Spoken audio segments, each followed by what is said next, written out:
अस्सलामुअलैकुम. विद्यार्थी मित्रांनो, आज आपण व्याकरणाविषयी माहिती पाहणार आहोत. तर सर्वप्रथम मागच्या तासिकेमध्ये आपण अभ्यासक्रमाला सुरुवात केली होती. अभ्यासक्रमामध्ये आपण गद्य, पद्य आणि स्थूल वाचन असे 3 घटक पाहिले आणि त्या 3 घटकामध्ये आपण पद्यामध्ये संतवाणी पाहिली, पद्य विभागातील. आता या ठिकाणी आपण यावर प्रश्नावर चर्चा करू, पण त्यासाठी अगोदर मी तुम्हाला त्याचे नोट्स पाठविणार आणि ते नोट्स तुमच्याकडे असणार आणि त्याचं स्पष्टीकरण, प्रश्नाच्या उत्तराचं स्पष्टीकरण मी तुम्हाला सांगणार. आता या अगोदर काल जे मी व्हॉट्सअपद्वारे तुम्हाला वाक्यांचे प्रकार हा 2 गुणांसाठी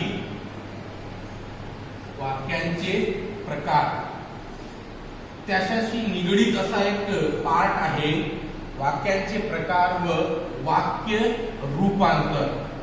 विद्यार्थी मित्रांनो, 10वीचे विद्यार्थी आणि 9वीचे विद्यार्थी दोघांसाठी हा 4 गुणांसाठी प्रश्न आहे आणि अतिशय महत्त्वाचा प्रश्न आहे, कारण हा अनिवार्य प्रश्न आहे. वाक्यांचे प्रकार व वाक्य रूपांतर. सर्वप्रथम वाक्यांचे प्रकार आपण पाहू. वाक्यांचे प्रकार कशाला म्हणतात यासाठी आपल्याला वाक्य म्हणजे काय हे पाहणे गरजेचे आहे.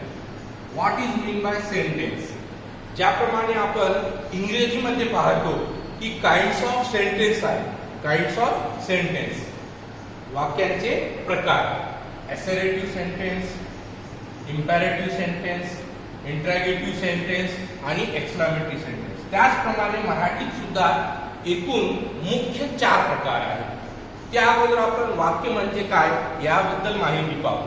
वाक्य म्हणजे याची छोटीशी सुटसुटीत अशी व्याख्या आपल्याला अशी करता येईल: शब्दांच्या अर्थपूर्ण समूहाला वाक्य असे म्हणतात. अल्फाजों का ऐसा मजमुआ जिससे कि कोई मीनिंग हासिल होता है उसे सेंटेंस कहते हैं. क्या कहते हैं? उसे सेंटेंस कहते हैं. अब आप देखो कि वाक्याची रचना जेव्हा आपण पाहतो, वाक्याची सर्वसामान्य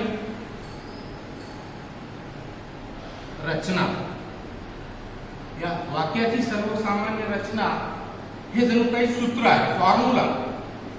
याच्यामध्ये कर्ता, कर्म आणि क्रियापद तुम्हाला मी लिहून पाठविलं आहे. हे याचं काय आहे? फॉर्म्युला, सूत्र. अब एक बात आप गौर करो कि कर्ता यानी सब्जेक्ट, कर्म यानी ऑब्जेक्ट और क्रियापद यानी वर्ब. अब ये इंग्लिश के अंदर इसका जो फॉर्मूला होता है सब्जेक्ट, वर्ब और ऑब्जेक्ट होता है. मराठी में थोड़ा सा चेंज है इसके अंदर. सबसे पहले कर्ता आता है. जैसा कि एक एग्जांपल लेते हैं हम, उदाहरणार्थ कर्ता क्या है? राजू है, ये हो गया कर्ता. क्या हो गया? ये कर्ता. शाळेला, ये हो गया कर्म. और जातो, ये है क्रियापद. ठीक है. आता यामध्ये एक गोष्ट आणखी लक्षात घ्या की एखादे वाक्य पूर्ण होण्यासाठी या 3 गोष्टींची गरज असते. म्हणून कर्ता, कर्म आणि क्रियापद. एखाद्या वेळेस जर हा क्रियापद आला नाही, क्रियापद जर आला नाही तर कोणत्याही प्रकारचे वाक्य तयार होत नाही. कर्म जर नसेल, कर्म जर नसेल तर एखाद्या वेळेस वाक्य होऊ शकतो. उदाहरण, राजू जातो, राजू जातो. आता कोठे जातो याच्याशी काही घेणं देणं नाही आपल्याला. राजू जाता है, कहां जाता है? अब वो स्कूल जाता होगा या फिर जो सो मार्केट जाता होगा. यहां पर सेंटेंस के मीनिंग पूरे हो रहे हैं, लेकिन बगैर क्रियापद के कोई सेंटेंस पूरा नहीं होता. अब जो सेंटेंस के अंदर बगैर ऑब्जेक्ट के भी मीनिंग्स पूरे होते उसको अकर्मक क्रियापद का सेंटेंस कहते हैं. अभी इसके ऊपर से क्रियापद के 2 पार्ट हमको समझ में आएंगे, सकर्मक और अकर्मक, इसको इंग्लिश में कहते हैं ट्रांजिटिव वर्ब और इंट्रांजिटिव वर्ब। जब तक के एक सेंटेंस में क्रियापद नहीं आता, क्योंकि क्रियापद की व्याख्या ही है क्या है कि वाक्याचा अर्थ पूर्ण करणाऱ्या शब्दाला, क्रियावाचक शब्दाला क्रियापद असे म्हणतात। आता आपण जेव्हा शब्दांच्या जाती या विषयावर चर्चा करू त्यामध्ये नाम, सर्वनाम, विशेषण, क्रियापद या सर्व गोष्टींचा उल्लेख असणार। सर्वप्रथम मी फक्त तुम्हाला एक सर्वसामान्य वाक्याची रचना कशी असते, वाक्य जेव्हा तयार होतो तर वाक्यामध्ये कर्ता, कर्म आणि क्रियापद या तीन गोष्टी आवश्यक असतात याविषयी माहिती सांगितली। आता शब्दांच्या अर्थपूर्ण समूहाला वाक्य असे म्हणतात, अशी एक छोटीशी सुटसुटीत व्याख्या वाक्याची केलेली आहे। शब्दामध्ये काय आहे बघा, राजू शाळेला जातो, हे तीन शब्द एकत्रित केल्यानंतर राजू या शब्दाचा संबंध शाळेशी आहे आणि शाळेचा संबंध जातो या क्रियापदाशी आहे, तर हा झाला एक वाक्य। अशा प्रकारे वाक्याचे प्रमुख चार प्रकार आहेत, प्रमुख चार प्रकार आहेत तुमच्या अभ्यासक्रमानुसार। तर आपण काय करूता, पहिल्या प्रकाराविषयी माहिती पाहूता। मी तुम्हाला जे काल लिहून पाठविलं त्याच्यामध्ये आहे विधानार्थी वाक्य। सर्वप्रथम आहे खालील दिलेल्या वाक्यांचे प्रकार ओळखा, नीचे दिए गए सेंटेंस के प्रकार पहचानिए, वाक्य के प्रकार पहचानिए। तो आपको याद, आप जहन में रह दो एक बात को कि दुनिया में आज तक जितने जुमले बने, बन रहे हैं और बनने वाले हैं, मैं तीन भी जमाने में कह रहा हूं, तो वो सिर्फ और सिर्फ चार प्रकार में। कितने प्रकार में है मेन? चार प्रकार। तो वो कौन सा है? विधानार्थी वाक्य। इसको इंग्लिश में असर्टिव सेंटेंस कहा जाता है, स्टेटमेंट सेंटेंस कहा जाता है। आता विधानार्थी वाक्याची व्याख्या काय आहे? जेव्हा एखाद्या वाक्याद्वारे साधे विधान दर्शविले जाते त्याला विधानार्थी वाक्य असे म्हणतात। जिस किसी जुमले के जरिए से एक सिंपल सेंटेंस को बयान किया जाता है, यानी कि सादा जुमला बयान किया जाता है, उसे कहते हैं विधानार्थी वाक्य। जैसा कि एग्जाम्पल में मैंने दिया वहां पर आपको कि आई रात्रभर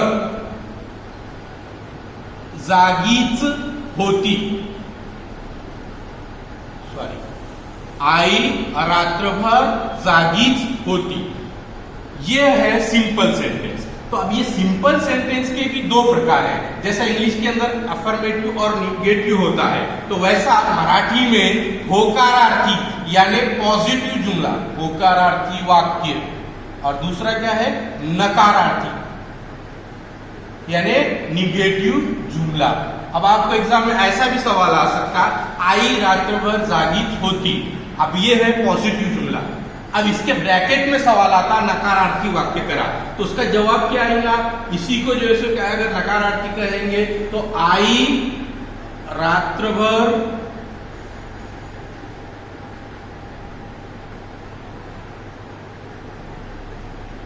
झोपली नाही, ये हो गया इसका नकारार्थी। तर नकारार्थी एखाद्या होकारार्थी वाक्याचे नकारार्थी मध्ये रूपांतर करीत असताना यामध्ये दिलेल्या शब्दाचे विरुद्धार्थी शब्द लिहायचे। या ठिकाणी आहे जागीच, आणि याचं काय आहे? जागी या शब्दाचं विरुद्धार्थी शब्द आहे झोपली, झोपली नाही। आता एक लक्ष द्या, विधानार्थी वाक्य समजलं का सर्वांना?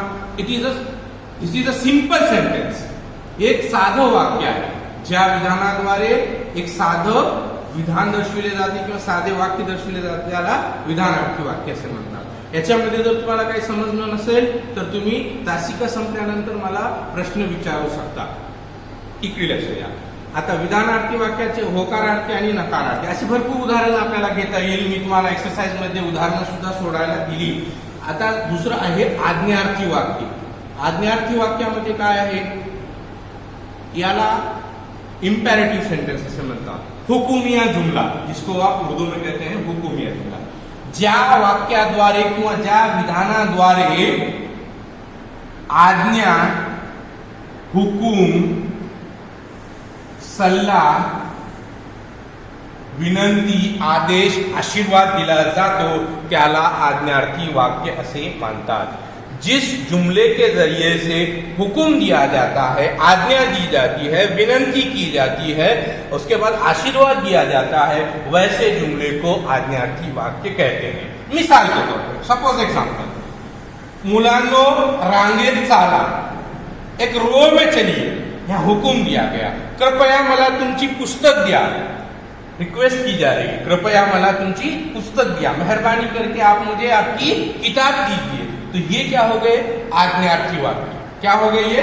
आज्ञार्थी वाक्य। अब इसके बाद का जो वाक्य रूपांतर, ये जो पार्ट है जो हम 4 सेंटेंस देखने के बाद पढ़ाने वाले हैं, तो वाक्य रूपांतर में क्या होता है, एखादा अगर आपको सर समजा विधानार्थी वाक्य एक या ठिकाणी तुम्हाला दिलेलं आहे आणि ब्रॅकेटमध्ये किंवा कंसामध्ये दिलं आहे, त्याचं आज्ञार्थी वाक्य करा, तर विधानार्थी वाक्याचे आज्ञार्थी वाक्यामध्ये रूपांतर करताना काही नियम असतात, ते नियम मी तुम्हाला सांगा। म्हणजे वाक्य रूपांतराचा अर्थ काय आहे?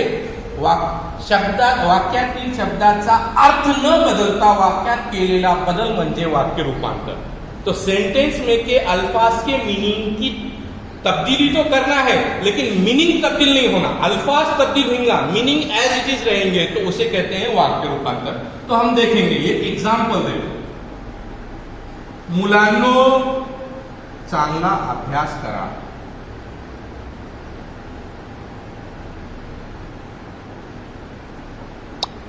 ये क्या हो गया? आज्ञार्थी वाक्य हो गया। उसके बाद देखिए, कृपया मला तुमची पुस्तक द्या, ये क्या हो गया? इसमें विनंती की जा रही है। क्या की जा रही है? विनंती। तो ये भी क्या हो गया? आज्ञार्थी वाक्य।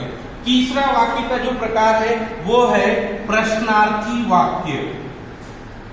प्रश्नार्थी वाक्य, इसको इंट्रॅगेटिव्ह सेंटेन्स कहते हैं। आता यामध्ये एक सर्वात महत्वाची गोष्ट अशी आहे की प्रश्नचिन्ह दिलेला असतो, हे ओळखण्यासाठी खूप सोपं आहे, कारण एखाद्या विधानाद्वारे जेव्हा प्रश्न विचारला जातो त्याला प्रश्नार्थी वाक्य असे म्हणतात।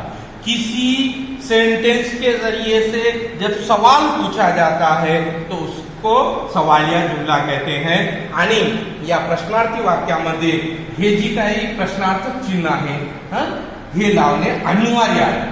समजा उदाहरणार्थ, सपोज एग्जाम्पल के तौर पे, तुमचा आवडता लेखक कोण आहे? कोण हा प्रश्नार्थक शब्द आहे, तेव्हा त्याच्या शेवटी काय येणार? प्रश्नचिन्ह येणार। त्याच्यानंतर काय आहे? तुमचे वडील काय करतात? तुम्ही कोठे राहतात? तुझा आवडता विषय कोणता?